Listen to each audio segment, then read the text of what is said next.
episode of Surviving the Survivor. We bring you the best guests in all of true crime. Don't forget to subscribe and smash that like button. Here's your host, Emmy Award-winning broadcaster, Joel Waldman. And what's up, STS Nation, and welcome to another episode of Surviving the Survivor, the podcast that promises to bring you the very best guests in all of true crime. And we've got two new ones today, that is best guests. But before we get to them, believe it or not, it is day 13 that Danelo Calvacante has been on the run from authorities after he escaped from the Chester County prison back on August 31st, which is hard to believe. It's been that long. He was convicted to prison for life for murder, murdering his girlfriend. He stabbed her 38 times in front of her two young children, and then was able to crab walk out of the Chester County prison. And just last night, Pennsylvania State Police say that he stole a rifle with a scope on it and is now considered armed and dangerous. So a lot of layers to this story. Hard to believe it's still going on. Someone that knows a thing or two about hunting down bad men is Tracy Walder, who helped in the capture, at least the hunt, I should say, for bin Laden.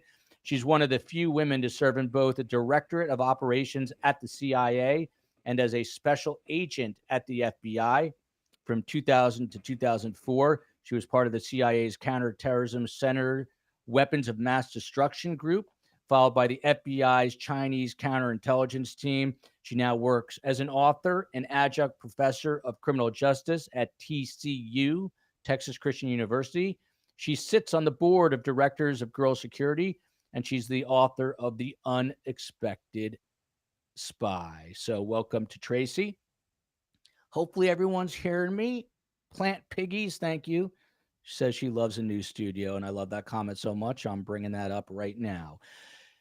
We've got Dr. P. Siobhan Scott. She's a psychotherapist in both California and Oregon. In her 30-year career, she's assisted thousands of clients who've been victims or perpetrators of violent crime. She's the author of The Minds of Mass Killers. And I don't know, we'll have to ask her what the definition of a mass killer is, but already Danelo Calvacante has murdered at least twice that we know of. Last but certainly not least, we've got Dr. J.J. Claver. He is a retired FBI special agent and supervisor. He had a distinguished 26-year FBI career.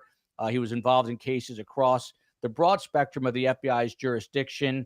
And as far as I know, JJ, you were also in the Philadelphia area. He is now the founder and owner of Claver Consulting Associates. Is that right, JJ? You were in Philly, correct? That's correct. That's where I retired out of, Philadelphia. There you go, out of Philadelphia. So, Tracy, to you, macro level here, 13 days on the run. Is this something that you ever would have expected here in the United States of America, where they're unable to catch a 5-foot, 120-pound Brazilian who seems to be sneaking through the northern portion of Pennsylvania, at least the northern portion of the county that he is in?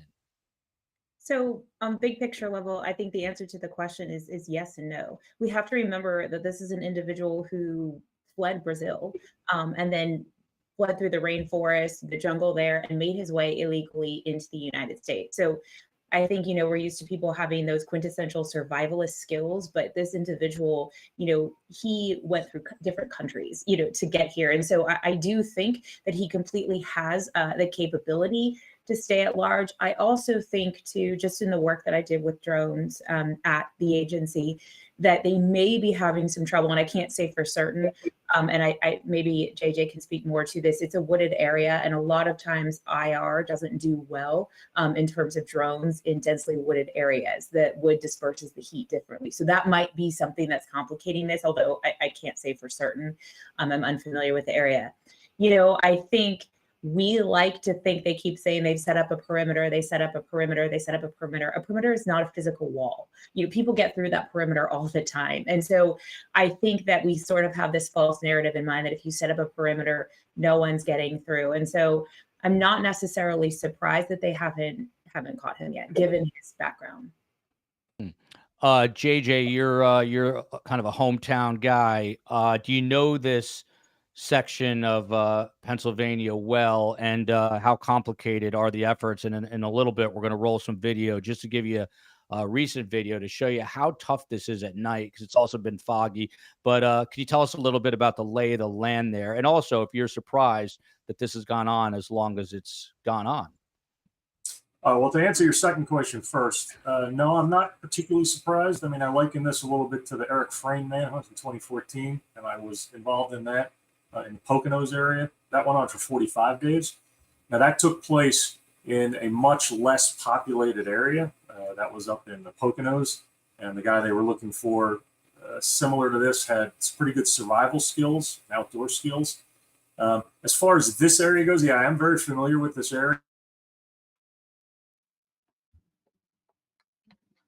I think JJ just froze up a bit. So, Dr. Scott, to you, I think that hopefully is on his end, and he'll pop back in here.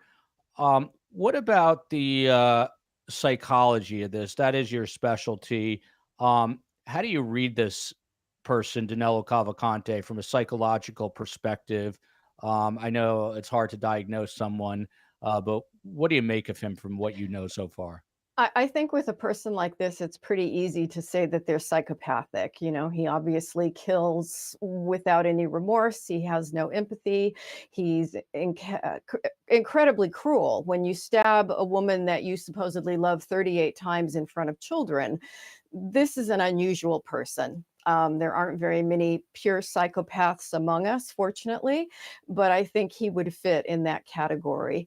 So when you talk about, is he a mass killer, even though he's killed multiple people, my definition of a mass killer is someone that goes out in public on, a shooting spree or in a school, and they try to kill as many strangers as they can in a given time. Whereas this person is more a psychopathic murderer. He kills for his own reasons when he has a reason. And it may be a personal grudge. It was apparently in Brazil, someone who owed him money. He fits the profile of a domestic violence murderer with the, history of domestic violence in the relationship. So psychopathic, probably narcissistic, and a little bit of paranoia. Throw that in there. It's a bad combination. And Tracy, let's get right to STS Nation, and hopefully JJ Claver gets right back on. I'm sure Space Coast is working on that as we speak. But Linda Glass says, why isn't the FBI able to find this dude? I just don't get it. One man versus law enforcement like this. The public, on the one hand, they can be very critical of law enforcement, but on the other hand, they look at law enforcement, as I do, as sort of like superheroes, and they wonder, why not catch this guy immediately? But again, once Space Coast is done getting JJ back up, we'll show some of that video. How complicated is this right now for law enforcement? Here's the thing. Obviously, real life is not the movies, clearly. And I know that we have that perception of it. Like you mentioned before, I've obviously tracked down terrorists. And, I think that the issue that we think here is that the FBI, law enforcement in general, is omniscient and has every bit of information available to them at their disposal whenever they need it. And it just doesn't work like that. JJ, glad to have you back. Here's the video we were talking about, and JJ can speak to this, but this is from last night.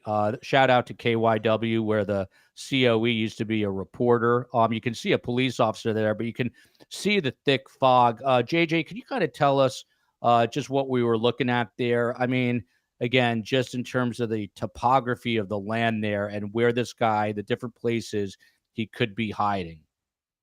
Yeah, so as I was saying before, I was rudely interrupted by a thunderstorm and a power outage here in Pennsylvania.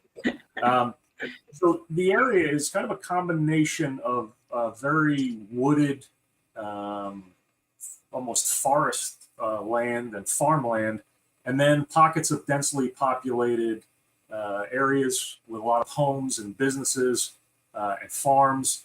And it's an area that just has there's a lot of places for this guy to hide. Originally they had started in the area, in the southern part of that county, in an area of Longwood Gardens, which is it's a very kind of agricultural area. So, we're dealing with a lot of different types of topography here, and the fact that parts of it are so densely populated with lots of vehicle traffic, it makes it very easy for one person to hide. And it appears, the video we're seeing is at night. It appears that he's kind of bedding down places, hiding during the day and moving and stealing things at night. The vehicle he stole was at night. The weapon he stole was at night. So he's stealing and scavenging at night when it's obviously harder to find them. We've had a pretty serious heat wave here, and as Tracy mentioned, some of the IR and heat sensing equipment doesn't work as well when it's so hot out because obviously everything is radiating heat. So it's a very difficult situation to find one person in this sea of humanity that's in this area. Dom's mom, whose son has the same birthday as me, which means he's a cool kid. Welcome, new best guests. Hopefully, Siobhan and JJ will be back often. And JJ was PIO, lingo for that. The acronym is Public Information Officer. We use that in the media all the time. So we'll talk to JJ too about the optics of this and how the Pennsylvania State Police are sort of portraying the hunt for this fugitive right now. But just a couple of housekeeping points. Again, I mentioned he escaped from the Chester County Prison on August 31st. There were 2 sightings last night. One woman said she saw him, thought she saw him, and he took off pretty quickly. They called police, and I guess he had left his shoes behind. So they found some footprints, but he was gone like a ghost. And then not long after that, apparently that's when he was able to get a long arm rifle of some sort. He stole it from a garage, and there was an elderly gentleman there, reported to be in his 80s, who took, believe it or not, 7 shots, he says, at Danelo Calvacante. Apparently missed all 7 shots as far as we know, but that's what authorities are saying right now. And then stole that 22 caliber rifle with that scope and a flashlight mounted on it, as you see. And by the way, there's a tip line. If you know anything, this is part of why we do this show, is to raise awareness. So Tracy, to you, how have the stakes been raised? He was carrying a duffel bag and a backpack, and we didn't really know what was in there. But now we know that he's got this rifle, and it's got a sight on it. So how does that change the dynamic of the hunt now, if at all? So I think this changes it tremendously. On Sunday, I was on News Nation, and I said, if I think this guy's number one priority is to obtain a weapon of some sort, because that's going to make it really difficult. Look, it's not like, this kind of gun, this kind of rifle, can shoot miles and miles, but, you're looking at least 140, 150 yards. So he could catch law enforcement off guard. So that's concerning. I think also too, I'm in Texas, and about a year ago, May of 2022, we had an individual who also escaped, and he killed 5 people in a family. He stole their guns and shot them. And so this is really raises the stakes quite a bit. I'm assuming that the schools in the area are not allowing outdoor recess at this point. And unfortunately, I think people in the area are most likely going to stay in their homes, though I would think he's more targeting law enforcement than folks in general. But he, as JJ was saying, he seems to be nocturnal in what he's doing. And the fact that he does have a scope and a flashlight on this weapon is also disturbing as well, since he's doing most of his activity at night. And Tracy's usually right. She predicted that he would try to get a weapon. And in fact, that is exactly what happened. Ashley's asking a question. Will the gentleman, meaning the older gentleman whose rifle was stolen, get in trouble by law enforcement for leaving his gun loaded and not secured under lockdown? Unfortunate, to say the least. JJ, can you address that? But as a larger issue, people have to really be vigilant now. And in terms of being vigilant, shouldn't people in that area be smarter? I mean, the van was stolen because the keys were left in it. That happened Saturday night. Garage doors should be locked. Front doors should be locked. By the way, schools are on lockdown, which I'm going to get to in a moment. But what about the larger picture there, JJ? Again, you spoke very often to the greater community, the community at large. What would you say to them if they're watching from that viewing area tonight? Yeah, and I've done quite a few interviews on some of the local news stations here, and said the same thing. He's going to steal a weapon. He's going to steal a a vehicle. He's done both. He's going to try and get additional weapons. My guess is he's trying to get his hands on a handgun, which will be a lot more useful for him. He's going to try and steal more vehicles, and now that he's got a weapon, he can go from just a vehicle theft to carjacking. I think he wants to put as much distance between himself and the local area and the law enforcement there that's looking for him as he can, and he needs a vehicle to do that, or multiple vehicles. And obviously, once he steals the vehicle and it's known he took it, it's of limited use to him because everyone will be looking for the vehicle and the license plate. And with the prevalence of license plate readers out there now, both within law enforcement and the private sector, any vehicle he steals will be found relatively quickly. So I think he's going to try and get a weapon. As far as the question that was posed about the person whose gun it was stolen, a .22 hunting rifle, I think it's unlikely that person would be facing criminal charges in Chester County. I mean, that's obviously going to be up to the Chester County DA, but I think it's unlikely that person would face charges. But to your question for the greater community, yeah, they need to be locking vehicles, locking doors, locking garages and sheds and anywhere that this guy could get into. And obviously, he's probably going to try and break into places. He's going to look for empty houses to break into. He needs water. He needs food. He wants more clothing. He wants a vehicle. He is going to continue to try and steal. Tonight, if the sun is setting here in Pennsylvania, it's going to be dark soon. He's going to be out scavenging again and trying to get away. So people just need to be smarter. Just in general, securing weapons is a good idea in any circumstance, but certainly when this guy's out on the loose in this area, looking for weapons, looking for vehicles. And the simple fact is, the majority of cars stolen in the U.S. are stolen with the keys in them and the engine running. So I'm not shocked that he got a vehicle with the keys in it, but people need to be a little smarter. And if JJ getting thrown off because of a thunderstorm is any indication, that probably will actually, I think, help. And we can ask Tracy this, will probably help Danelo more than it will law enforcement, because it's going to be tougher conditions. Real quickly, Tracy, what about that? If there's thunder and lightning storms, he'll just stay hunkered down, I assume?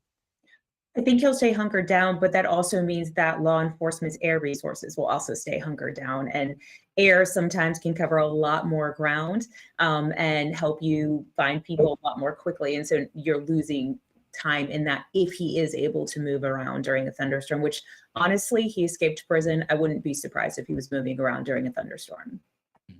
By the way, Marina, I don't know how to take this. Nice front shot, Joel. I think you're talking about camera one here, as we like to say in our TV parlance. So appreciate that. We've been working out the kinks. Almost had another heart attack before we went on air tonight, but that has been SOP, standard operating procedure, since Friday, and we will smooth it out. Somehow our mic lost power. Don't ask me how.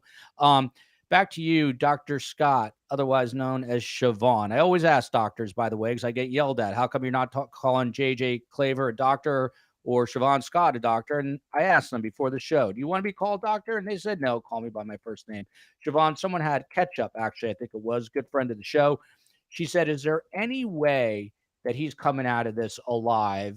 With your background and the psychology of things, does he seem like the type of guy who is going to want to be taken alive and sent right back to prison, where he's going to spend the rest of his life without the possibility of parole?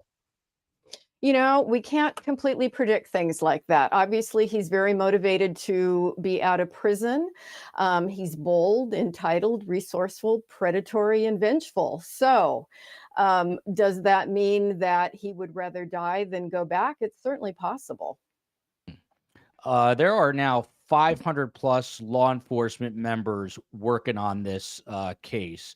That includes helicopters, drones, countless other resources. But you just heard Tracy talking about air support. If there's thunder and lightning, that is not going to be happening.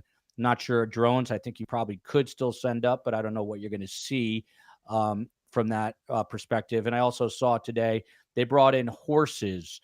Back to you, JJ.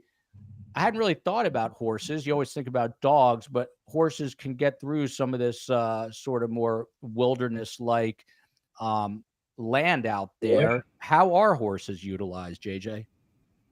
Well, they've been using horses. The state police brought in mounted units right from the beginning when he was in the Longwood Gardens area. And it is to cover more ground in these heavily wooded areas because the horses are good at that. thinking old-fashioned posse.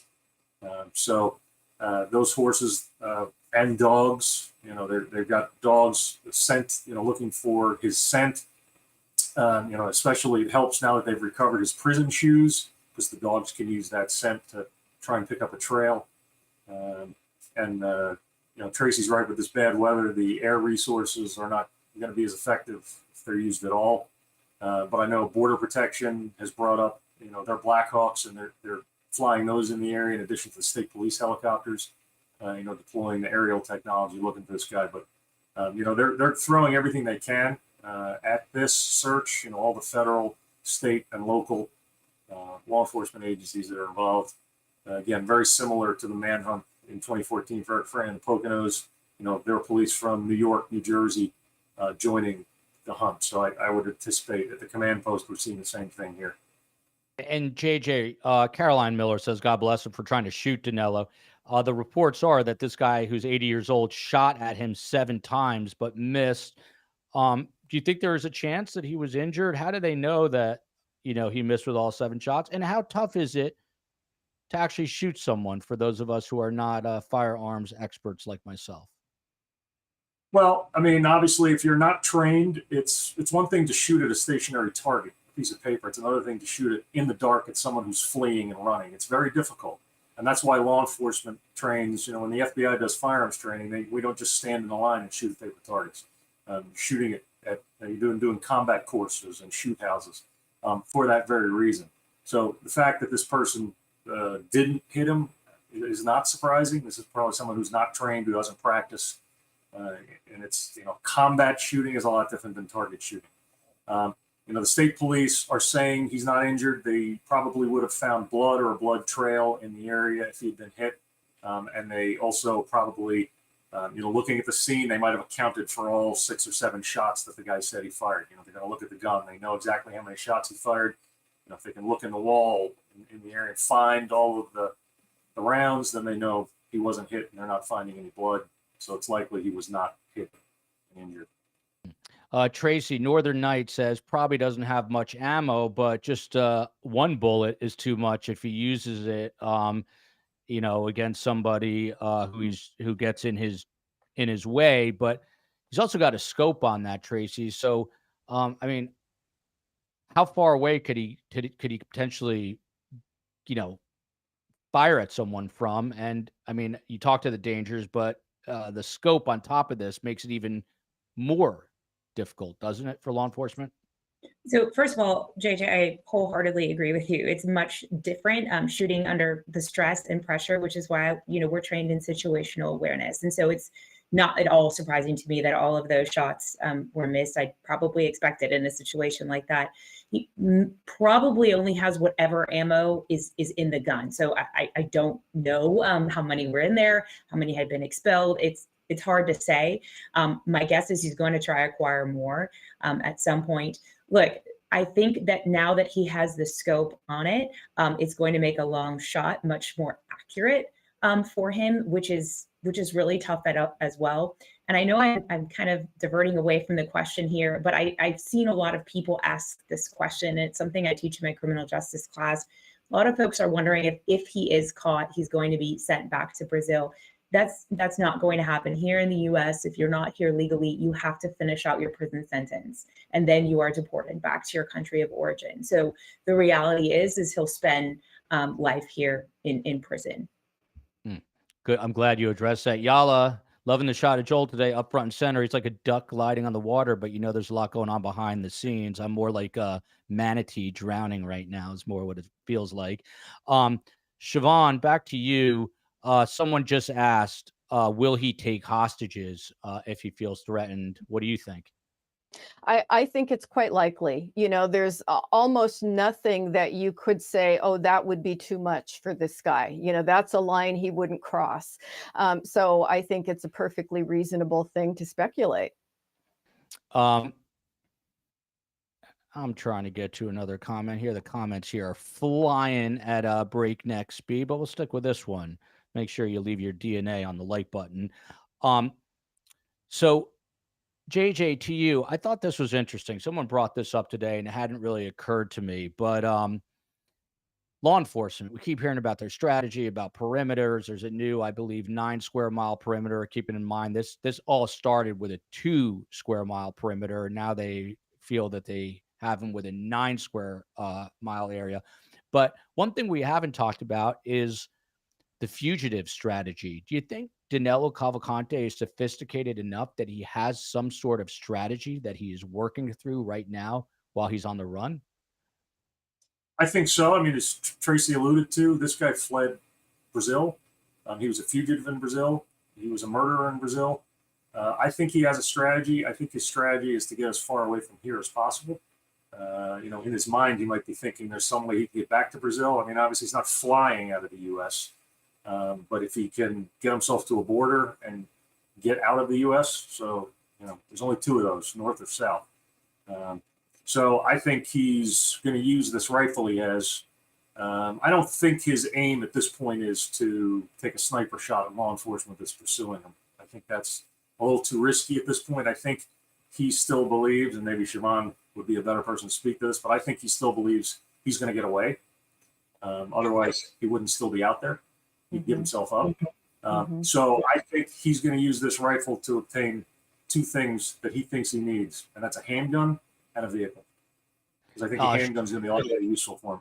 Yeah, Siobhan, what about that? Do you think in his mind that he does think he's going to get away with this somehow and end up on a beach somewhere in Mexico? Yeah, the thing that strikes me about this guy, really, as I said, he's bold, and he is resourceful and obviously manipulative and will look for resources wherever he can find them. So there's a bit of, if we look at the criminal psychology, you've got a bit of narcissism here too. He believes in his own myth of survival, and to what extent it's unrealistic at this point, we can have a different point of view on that than him. But he probably very much thinks he's going to get away at this point. Here's a super sticker from Jason Frere. Leaving keys in the car dissuade the lunatics from entering to find keys. Best to avoid contact. Guy was in the garage with his weapon. It was not attended, in my opinion. JJ, you want to comment on that comment? Do you agree with that? Well, I don't quite understand. Leaving keys in car dissuade. Basically, I think he's saying that maybe it's smarter to leave the keys in the car, then they don't break into the house, but then they've got a car at their disposal. What do you say? Well, I'm going to respectfully disagree with that. I think the best option is to lock the car, take the keys in the house, make sure the house is locked. I mean, certainly he could break into a house. But again, I don't think he's looking to come in direct contact with people. I think he's looking to avoid people. The contact he had when he stole the gun was accidental. He didn't know the guy was there. This was a crime of opportunity at this point. The garage, he got into the garage. There's the gun.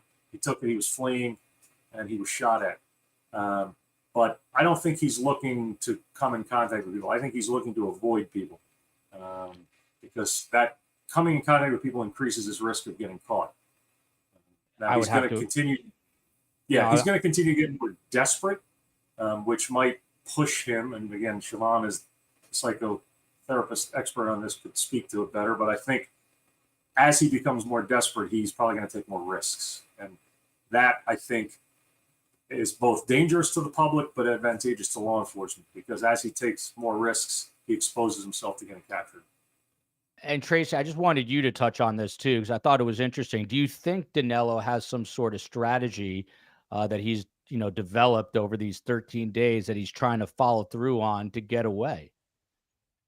Well, I think maybe initially he did not, but I do think the reality is as he's become more and more successful in eluding law enforcement, he's learning what works, what doesn't work for him. And I think he's also learning, quite frankly, the behavior habits of people in the area, what's going to be open to me, what's not going to be open to me. And so I think he probably has developed a strategy of some sort, because we also have to remember he developed a strategy to escape from prison. So, this is clearly someone who is game planning, although not in the most constructive way, but is thinking ahead about what he's doing. Siobhan could probably talk more about, strategy and what he's thinking. She's the expert. And Siobhan, to you from Shivani, we've got Siobhan and Shivani. New York Times published an interview with Cavalcante's mother. She defended him vociferously. According to her, nothing is his fault. even though my mom and I bicker, sounds like something my mom would do. But what do you make of that? And then I got a little follow up for you. And by the way, in the early days of this, they were actually blasting a message from his mother to her son, but it didn't get him out of the woods at that time. Siobhan? Well, that kind of parenting where you make excuses for horrendous behavior is one of the components that goes into making a person like that. So in that way, it's really not surprising. But consequences are really important when kids are growing up, and if they're always told that they're special and nothing that they do is their fault, then, you end up with a person like this. JJ, do we know if the slippery snake, as Marina in the south of Spain writes, if he has a phone? We don't know that, but I assume that they would be checking and doing triangulation. He probably doesn't want a phone, right? Yeah, I don't believe he has a phone now based on what we're seeing and what the police are saying. Now, he may try and get his hands on a phone. From what I've read, he's got, relatives in Maryland. They could be heading up this way to try and help him. So he may be trying to get in contact with them, but I don't believe he has a phone at this point, which also makes it a little harder. I mean, obviously, there's a lot of electronic resources that can be deployed to tracking a phone. He's not using credit cards, debit cards. He's not doing a lot of the things that traditional fugitive investigations use to track down fugitives. He's kind of off the grid in a way in this area, and that makes it a lot more difficult for law enforcement. That they now don't have these tools at their disposal that they might normally have with a more traditional fugitive. Lieutenant Colonel George Bivens with the Pennsylvania State Police, he's been running the show, at least publicly. He says we consider him desperate. We consider him dangerous. He is desperate enough to use that weapon. And the Space Coast, we can pull up if we have the sound from him. He's killed 2 people previously. I would suspect that he's desperate enough to use that weapon. We have considered him dangerous right from the very start. It changes nothing. We have always considered him to be a risk. We just now absolutely know that he has a weapon. And I don't think we heard that as the guests and the host, but I think the audience probably did. Let me know, STS Nation. We're still working all this out. But essentially what he was saying, Tracy, is that to him, it hasn't really changed the scheme at all. They considered him armed and dangerous to begin with. Now that he has a rifle, they're still moving forward, status quo. Do you buy that? Yeah, I mean, it's to sound like a broken record. That's what I said earlier on in this is whether he has a weapon or not, they're still going to treat this as he's armed and dangerous. So the fact that he's acquired one isn't going to make any difference in regards to how they approach him or how they ultimately search for him, because I believe that they've been doing that really since the get-go of this, whether they knew he had a weapon or not. And Tracy, schools closed. The Owen J. Roberts School District, that's in Pottstown, PA. They closed. Is that the right move?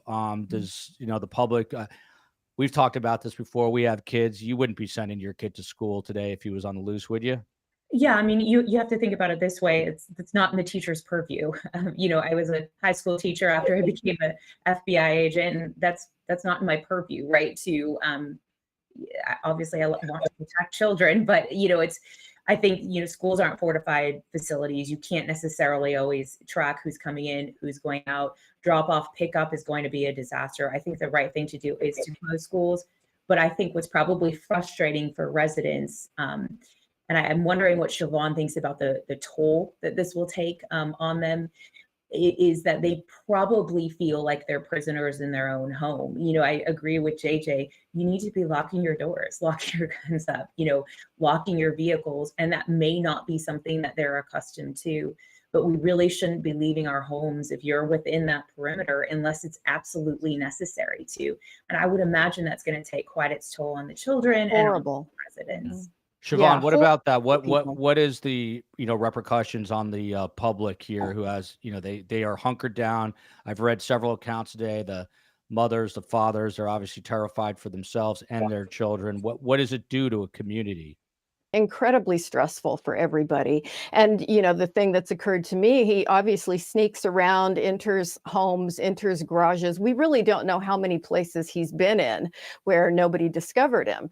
So I think it's going to create a high level of fear in everybody. And that takes a toll after a while. People feel it.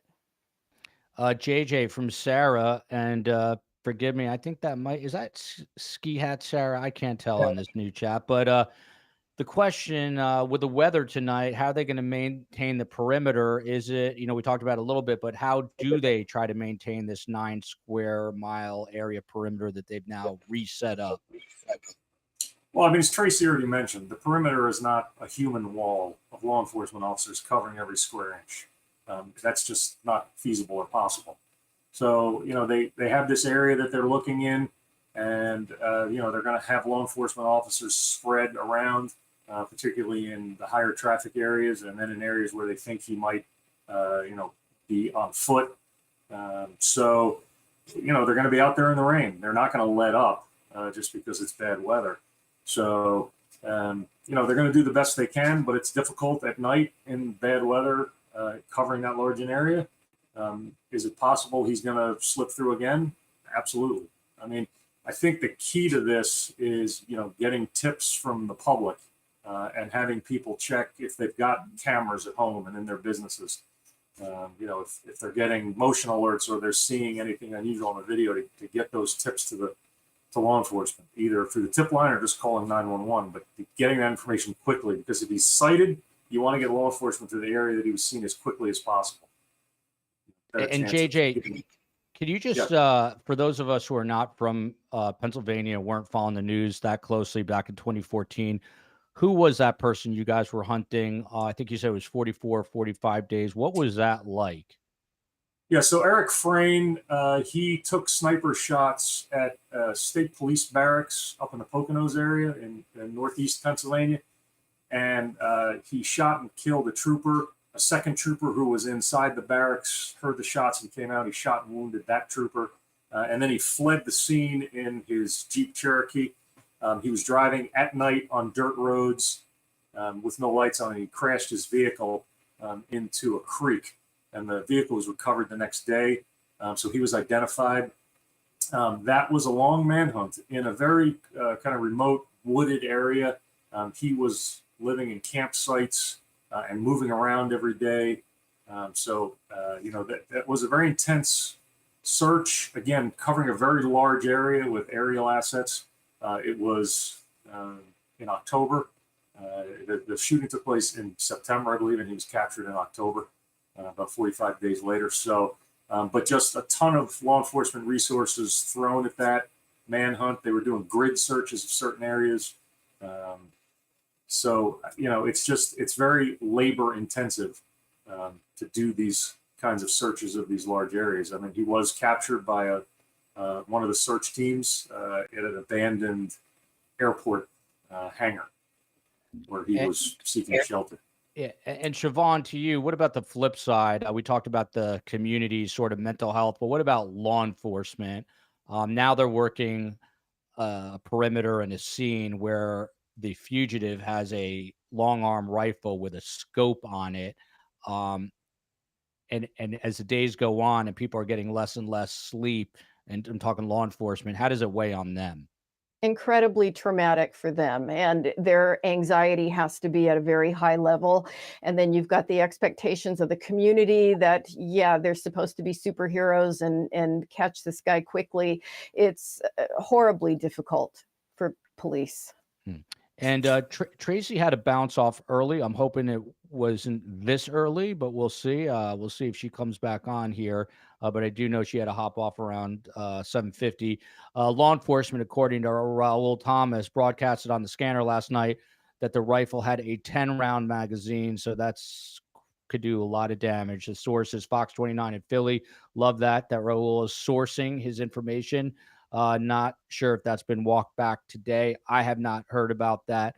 One of the things I thought was kind of interesting is that while schools are shut down, not the United States Post Office, neither rain nor sleet nor snow, nor a fugitive manhunt is going to keep the United States Postal Service from delivering their packages. But in all seriousness, if you are a mailman or working for UPS or Amazon, I'd be awfully nervous just driving around delivering packages. JJ, quickly to that point, I mean, is there any, that is actually, they're kind of like moving targets, plus their vehicles are kind of easy to steal. Can anything be done to protect them? If you were a postal worker, would you be delivering mail out there right now? Well, I think they got to do their jobs. It's difficult. They're putting themselves probably at greater risk. And, but at this point, I've never seen a situation where they've ordered the post office or UPS not to deliver in certain areas. I mean, I guess that's a possibility. But I think just awareness, if you're a UPS driver and you're getting out of your vehicle, don't leave it running. Don't leave the keys in it. I mean, don't give this guy an opportunity to get a vehicle that, he can get even a short distance away in. That would just be the message. Obviously if you're a postal worker or UPS driver, you're not carrying anything of particular value to this guy. He's going to be looking for food, water, clothing. And again, he probably doesn't want to come in contact with too many people during the day. And since all those deliveries are during the day, I think there's a very, very small chance that he would come in contact with any of those people. I think, nighttime is a bigger problem. I'd be more concerned if I were an Uber driver delivering food or, one of the other food delivery service drivers in this area driving at night alone in my car. That would concern me a little more.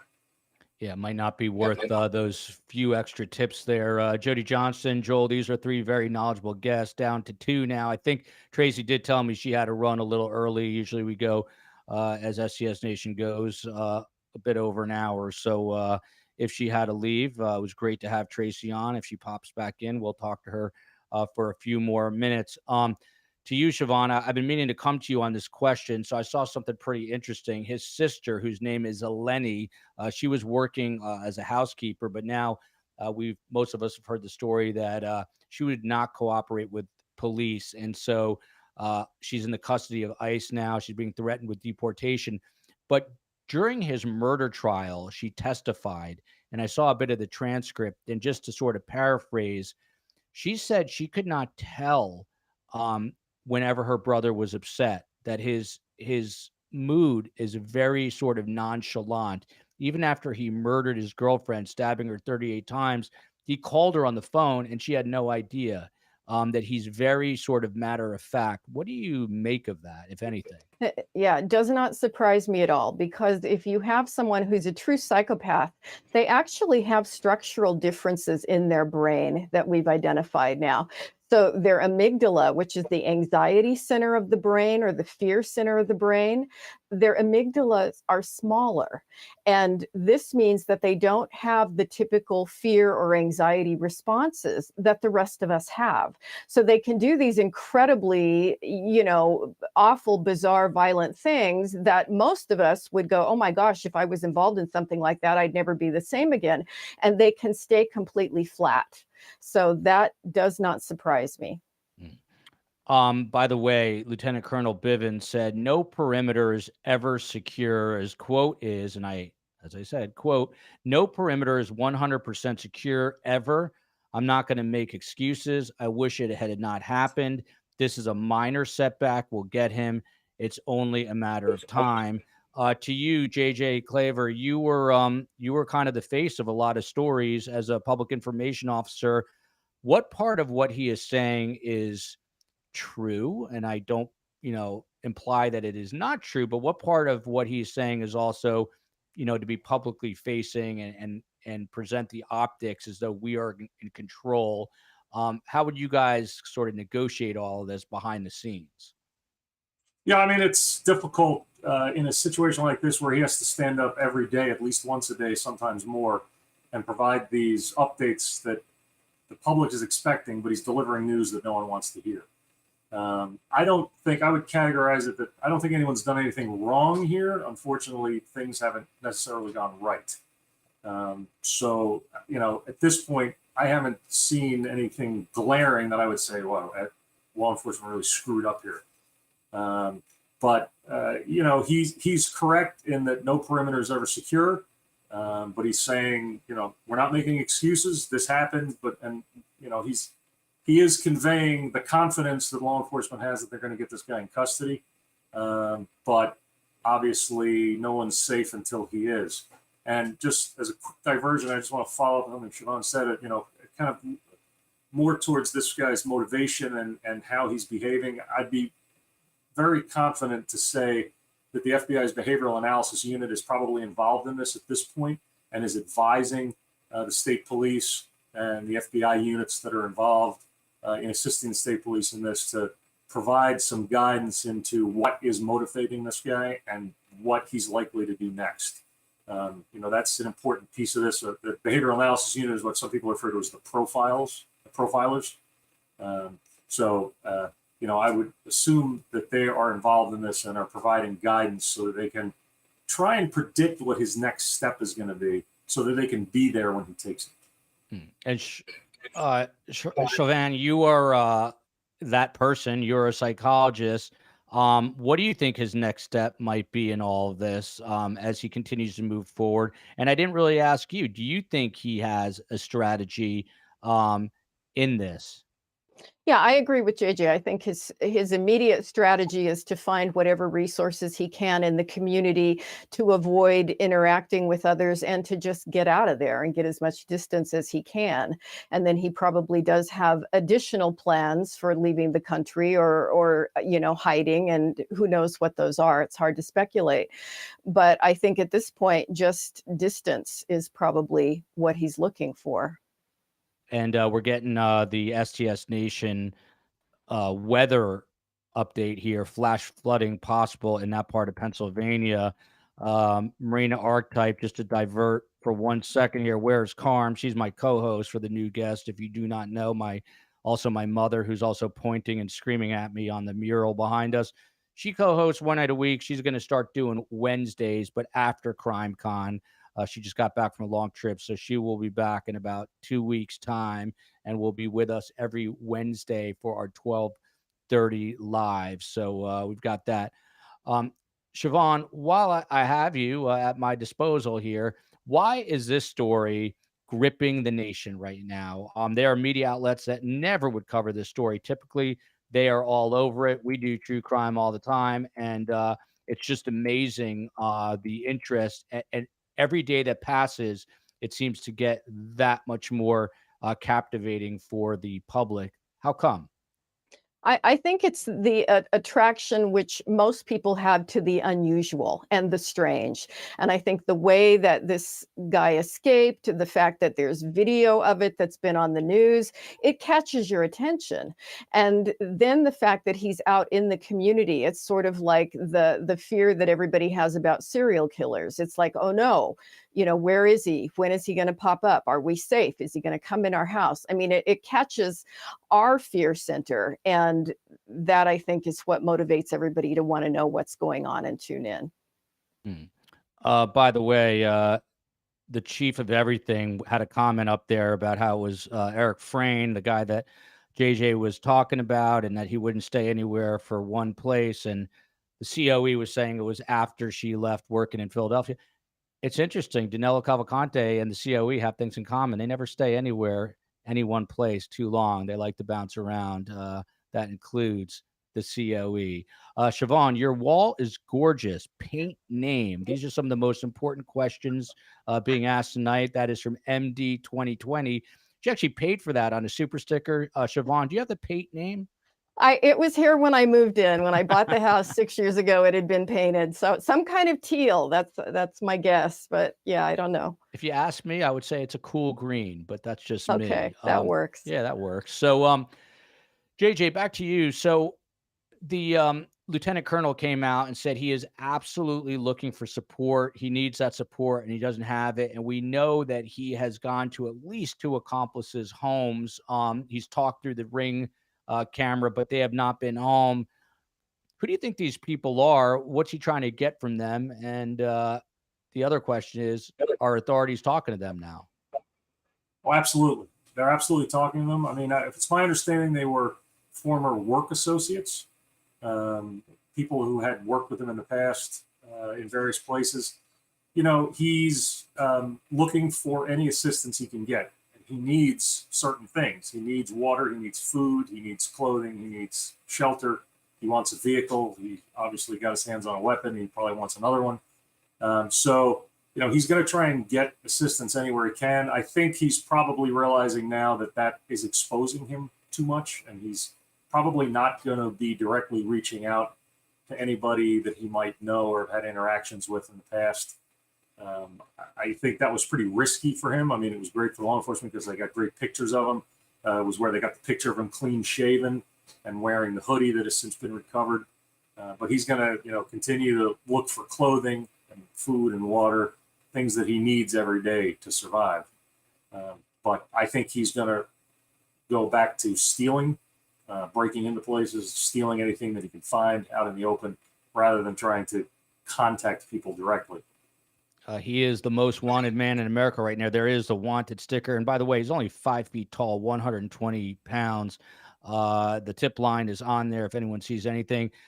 To Siobhan's point, if I lived around there, I would not be staying at home. I honestly live about 55 minutes away, and I am petrified. Siobhan, what would you say? I mean, you talked about their fear, but how would you counsel someone right now in that community? Would you tell them there's a book, I think it's called Feel the Fear and Do It Anyway. Probably not in this case, but how would you counsel them? This is, when we look at anxiety, is it realistic or is it unrealistic? And if the anxiety is based in reality, I think the best way to deal with it is to take precautions and to be wise and be aware of your surroundings and problem solve. That's what I would encourage people to do, is to be cautious and careful. And I think that's based in reality. It's just the situation right now. Marina here says, chug the algorithm, y'all. That is a reference to my beautiful 9-year-old daughter, who says that when you hit that like button, it gets the algorithm chugging. Used to start the show with that. Got to get back to it. So please hit that like button. It'll make her happy. And she's watching right now. She thought that this studio was the size of a football field and was stunned to see that it was not. I told her that is the magic of television. JJ, back to you. The most recent description on Danelo here is he's shirtless and he's wearing blue pants, carrying this rifle. His prison shoes were recovered last night, and work boots were stolen from a porch. I think they were actually stolen from a woman because he's a tiny guy. What about his resourcefulness, his ability to kind of change? We saw that clean-shaven face. He's changing in his appearance. He's changing in his clothing. So if you're not paying attention to it the way STS Nation is and the way we are as hosts and guests, you might not look twice, because you might just think he's not wearing what he was initially reported to be wearing. What about that? Well, I would be willing to bet he's not shirtless anymore. He's going to continue to steal and scavenge clothes, but he's incredibly resourceful. I mean, he's demonstrated that both in Brazil and here. I mean, just the fact that he, wasn't in that Chester County jail very long before he managed to break out in a way that showed, agility and resourcefulness, obtaining a weapon, obtaining more clothes, obtaining a vehicle. He's very, he's very resourceful. He's demonstrated that, but he's also very dangerous, and he's demonstrated that. And that's the big fear. And when Siobhan talks about anxiety with law enforcement and anxiety in the public, I mean, that's real. The law enforcement officers that are out there on the front line of this are nervous. As Tracy said, they were always considering him armed and dangerous. They weren't saying it out loud. But law enforcement doesn't deal with probabilities. They deal with possibilities. So I think they always assumed that he was going to get his hands on a weapon if he hadn't already. So they were always treating him as armed and dangerous given his background. But that anxiety is real. And now that he's got this 22 caliber rifle, and he could potentially have other weapons that we don't even know about, people that may not even realize that something's been stolen from a vehicle. People keep guns in their cars or in their houses. It could be a house that's empty right now. Someone's not home, and he breaks in, and it could be days until they get back and realize that something's missing. So, he's very resourceful, and that is, not good for law enforcement. It's always better when the criminals are stupid. By the way, Makes we've it got easier. these two new amazing best guests who I said I hope will come back again and again. And I never know with new best guests if they're okay. But if you guys will indulge me, we'll go a little bit longer because there's some more things I want to get to. Is that cool with you too? Sure. Okay, great. Absolutely. So to you, Dr. Scott, Lisa Marie, I struggle with major anxiety. It's awful. I still work and function, but it's hard at times. This Danelo stuff has been on my mind nonstop. It's scary. It makes my anxiety way worse living 55 minutes away. So people, I guess the question here is people who are already, sort of are, what's the word I'm looking for? Have a predisposition. That is the word I'm looking for anxiety or depression. This is a major trigger, as we're seeing by her comment, right? Yeah. Yeah, and anxiety serves a protective purpose. It's there so that we're vigilant and we take measures to be safe. But if someone is really struggling with it, they may need to find a support group or, good family, friends, a therapist, find somebody to talk to, because you want to do everything that you realistically can. And then you need to find ways to calm down. And if people are having panic attacks, or some kind of symptom, if they're not able to sleep, then they probably do need some extra support and extra help. And Space Coast, if we can bring up that Ring doorbell camera, the doorbell cam of Danelo Calvacante, I wanted to ask the good doctor, Dr. Scott, about it. Some people, I think it was Ketchup again, who said that they just can't believe the smugness in that shot on the right. Some people believe he's almost smiling at the camera. I happen to think he looks like Gilbert Gottfried right there. But what about the fact that he almost is, his lips are pursed in a way that he is almost smiling at the camera? It struck me that way too. There's an element of he kind of playing the cat and mouse game that narcissistic criminals often do. It's like, look what I can get away with and you can't catch me. I escaped from the prison and you can't catch me. I mean, there's often an element of the person enjoying the game, and there certainly seems to be a little bit of that quality, and maybe a lot of that quality going on here. The reward now is $25,000, JJ. And one of the things that's sort of interesting and disturbing is now that there are people who are sort of hunting this guy who are not law enforcement. I'll get into it a little bit more, but just initially, when you hear that, your reaction as a former FBI agent. Yeah, that's very dangerous and counterproductive to law enforcement. It hinders law enforcement if you've got people out there trying to be vigilantes or trying to be their own posses, and now they're out in these areas that law enforcement is searching, and they're armed. Pennsylvania is an open carry state, meaning that you can carry openly a weapon in most areas of the state. It's a problem for law enforcement. They are searching for this guy. They're searching the area. They don't need to come in contact with other armed individuals who are also looking for him that aren't on the same page. So it is very dangerous. It's not a good idea. And it's counterproductive to the law enforcement effort that's going on. By the way, the van that he stole on Saturday night, it was a van from a dairy farm, I think it was. And correct. Yeah, and it actually ran out of gas. If it wasn't for that, he probably would have really taken off. But as I was just saying, the reward now is up to $25,000. And there's a guy that was interviewed today. I thought this was wild, not in a good way, JJ. He's a Maryland citizen. His name is Ryan Davis. And there's a shot of him flying his own drone. And he says, this is a quote from him, "You're just looking for movement," as he's flying it over East Nantmeal Township, he says. And he goes, "A path through a cornfield or a shirt, contrasts. That's what I was looking for, is contrast, to see if this guy was just hiding around a corner." I mean, and this guy is, very well educated, has a good job. He's out there.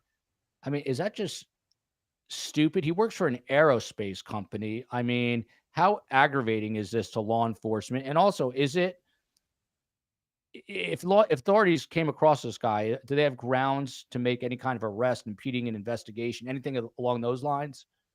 No, probably not. I mean, not if he's just out in a public area, in an open area, and he's flying a drone, as long as he's not flying in restricted airspace or doing anything illegal.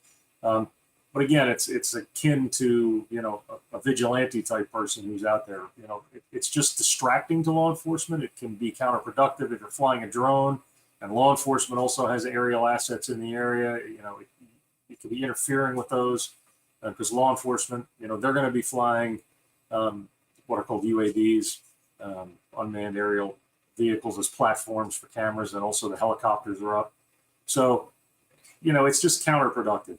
I know he probably thinks he's helping, but law enforcement has got this covered. They've got plenty of assets out there. They're going to be bringing in more. The longer this drags on, the more you're going to see state police from surrounding states. The FBI has got 13,000 so agents across the U.S. They can start bringing agents in from other divisions to help out. The U.S. Marshals, Customs and Border Protection, they're going to be bringing agents in to supplement and to give the guys that are men and women that are out there now a rest. So they're going to be rotating more people in and out. So law enforcement, I don't think at this point needs any help. They're not asking for a posse to be formed. And again, that's counterproductive. So I think law enforcement has, at this point, the assets they need to cover this. And JJ, you just mentioned all those agencies, and they're all on the ground there, including Customs and Border Protection, the FBI, JJ's old agency. How do they coordinate all these different agencies, including, by the way, the U.S. Marshals, who are some of the best manhunters in the world? But how is it all coordinated? Well, I'd like to think the FBI is the best manhunters, but maybe I'm biased. But it's coordinated through an incident command structure. That's very defined. There'll be a command post. The state police in Pennsylvania are currently in charge of this. So everybody else there is supporting the state police. And the state police, through George Bivens, are making the final decisions on what assets get deployed, and where they get deployed and how things are used. That could change as the scope of this changes, or let's say he's cited in Maryland or Delaware, one of a bordering state. That could change. But right now, the federal agencies and all the other state, local, and county agencies are supporting the state police in this through the incident command structure that exists just for these types of incidents or natural disasters or anything where you're bringing a lot of different agencies together. And let's not forget, there's other agencies and organizations that support all of this. The American Red Cross will be out there providing, food and water and support. We don't want to forget those other kind of NGO organizations that help support these types of law enforcement efforts. By the way, baby girl correcting me, the shoes that he stole were grass-cutting boots from a man, not a woman. I stand corrected. And Lieutenant Colonel Bivens, he did respond to these vigilantes out there trying to get the $25,000 in reward money. And he says, this is a quote from the Lieutenant Colonel, "They're not helping us in any way. And in fact, they become a hindrance. It is not helpful. I wish they wouldn't do it. I've asked that they not, but I can't stop them in some cases from doing it." So that's to JJ's point. There's really not much that law enforcement can do. It's a free country, but you are taking a major risk. And I see a lot of they're YouTubers now who, instead of being storm chasers, are chasing crimes like these. They're out streaming live for 10 hours. It's a form of journalism, so they're taking a calculated risk, but you are putting yourself in harm's way. The STS, the chief, putting this up. This just in, not confirmed though. There's a possible sighting of Danelo Calvacante on the 1100 block of Prizer Road, where coverage was live overnight, according to Nick. He's one of the YouTubers. Shout out to Nick for all the work he's been doing. JJ, do you know this area by any chance? I mean, it's a big state, the Commonwealth, but you familiar with this area? Yeah, I mean, I know the area. I don't know that particular road where that reference is, but I think law enforcement, obviously, if they get a tip, they're going to be converging on this area. It's not that they're going to be abandoning the other areas, but they're going to be throwing a lot of resources at anywhere where there's been a tip. They're going to bring the dogs in to see if they can pick up his scent. Again, now that they've recovered, the prison shoes, they've got something that has his scent on it. And the hoodie he was wearing that he then discarded, that's invaluable to the canine units that are going to be looking for him. They'll pick up that scent off of that clothing, and it can be days, weeks old. Those dogs have such sensitive olfactory senses that they will pick that up and they will follow that trail. So, anytime there's a tip, that's what you're going to see flooding through that area. Law enforcement officers, canine units, helicopters, looking to see if they can find him from the sighting. That is an amazing point that I should have asked, because we at STS are all dog lovers. In fact, this is one of the few shows I've not heard a dog bark live on air. But yeah, people were asking the first day or two, JJ, how come they didn't let the dogs loose? But you need something to work off of, and now they have that, right? If the wind conditions are proper, how far away could these dogs sniff out Danelo Calvacante? Well, the dogs will follow a scent. So if he has, they can go pretty good distances, but they're also following a scent trail that someone leaves on the ground as they're moving through an area. So I don't know the exact. I've never had it. I've got my own dog, but I've never been a canine unit, so I don't know exactly how far these dogs can scent. But it's pretty far, and I think they deployed them as soon as they had something with his scent on it. My guess is they probably got some of his, some clothing or something out of his cell in the prison fairly quickly to try and get on that scent. But it does get harder, when you're in a more wooded area and he's changing clothes and, might be bathing in streams and, now he's clean shaven. So it is difficult, but the dogs will be on it, I'm sure. Siobhan, I've been meaning to ask you this question, but then we had that sighting, so I got sidetracked. But there was an interesting comment, and that is, do you think that Danelo Calvacante, we talked about anxiety, do you think he's experiencing any? Do you think he is stressed right now? Or is this demeanor that his sister spoke about, does he just have ice coursing through his veins? Does he think he's probably in a heightened state of stress. I mean, as far as his reflexes, his thinking, but I don't think he's having at all the same kind of stress reaction that one of us would be having in a similar situation. And I think that is what just makes a psychopathic person a very different kind of person. They perceive the world differently. They experience the world differently. And there may be an element of excitement here, and there may be an element that he's, enjoying what's going on. But yeah, I think his arousal, his, mood state is probably up, but he's not a person that feels the same way that normal people do. Ski Hat Sarah, so glad you have the hat. It makes it easier on me because now I can recognize you. Carm will be back after Crime Con, which is next week, so 2 weeks. Hang tight for her. She's whining that she's too stressed out and too tired and too much going on in her life. So we got to cut her. The 5-month vacation she's had was not enough. So we will give my beautiful mother another week or two.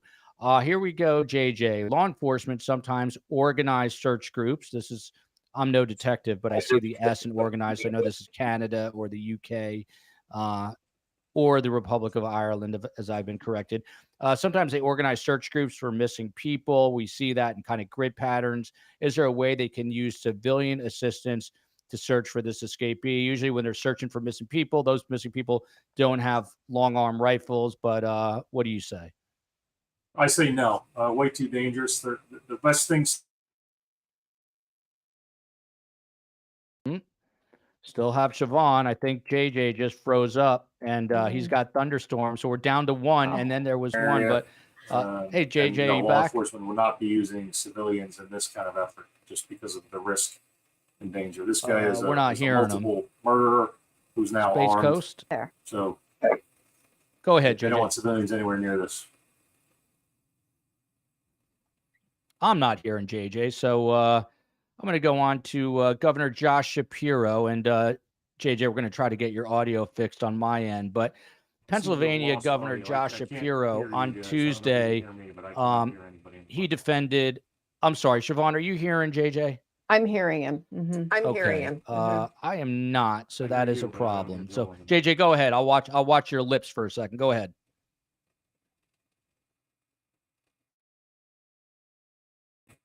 All right, that's awkward, but we will. I think we're having a communication on our two ends. So hang tight there, JJ.